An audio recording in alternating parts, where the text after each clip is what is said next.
wabarakatuh. Perkenalkan, nama saya Tiara Apriani dari kelas 9A. Saya akan mempresentasikan tentang bioteknologi. A. Bioteknologi dan perkembangannya. Bioteknologi berdasarkan etimologinya berasal dari kata bios yang artinya hidup, teknos yang artinya alat, dan logos yang artinya ilmu. 1. Bioteknologi konvensional. Pada bioteknologi konvensional memanfaatkan mikroorganisme secara utuh dan tidak bisa diproduksi dalam jumlah banyak. Karakteristik bioteknologi memanfaatkan prinsip fermentasi antara lain: A.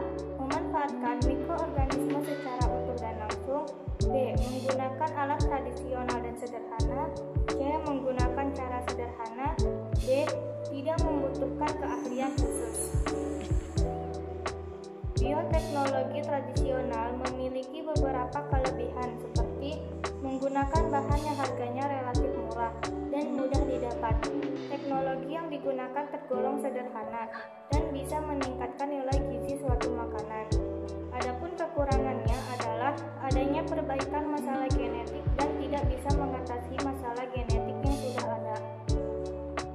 2. Bioteknologi modern. Bioteknologi modern menggunakan prinsip manipulasi dan rekayasa materi genetik.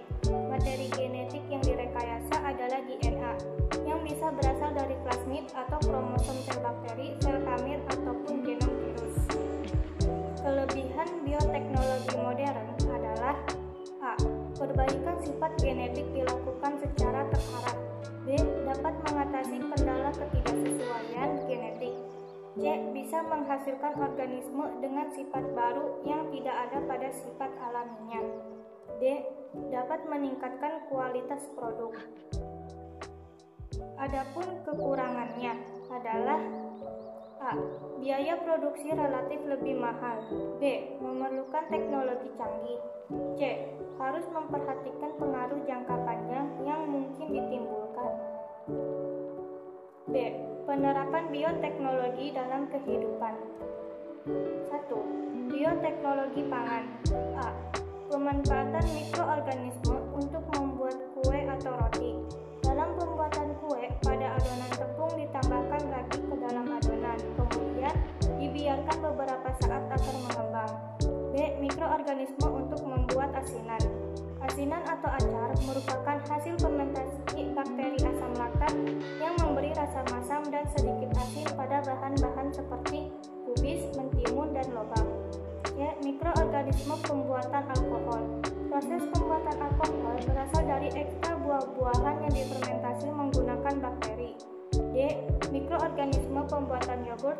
E. Mikroorganisme untuk membuat mentega dan keju. F. Mikroorganisme untuk pembuatan tempe. G. Mikroorganisme untuk pembuatan tapai. 2. Bioteknologi pertanian. Bioteknologi yang dikembangkan dalam bidang pertanian bertujuan untuk meningkatkan dan mencukupi kebutuhan pangan.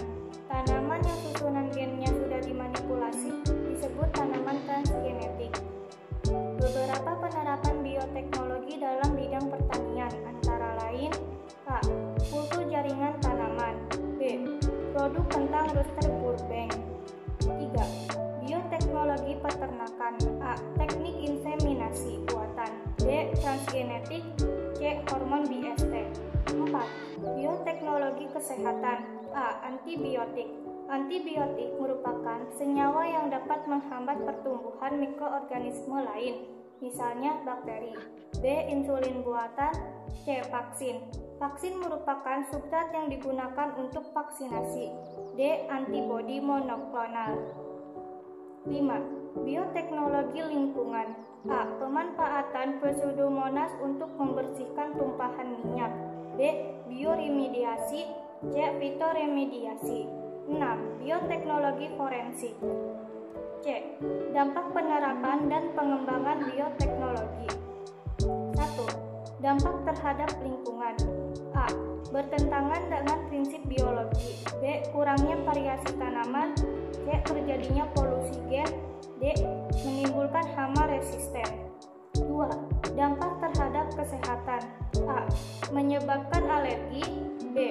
Dikhawatirkan menyerang sistem imun manusia. C. Munculnya penyakit Dampak terhadap sosial dan ekonomi. A. Menekan produk lokal. B.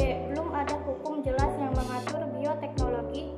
C. Banyak masyarakat yang masih takut menggunakan produk bioteknologi. D. Menyebabkan kesenjangan sosial antar petani. Sekian dari saya. Wassalamualaikum warahmatullahi wabarakatuh.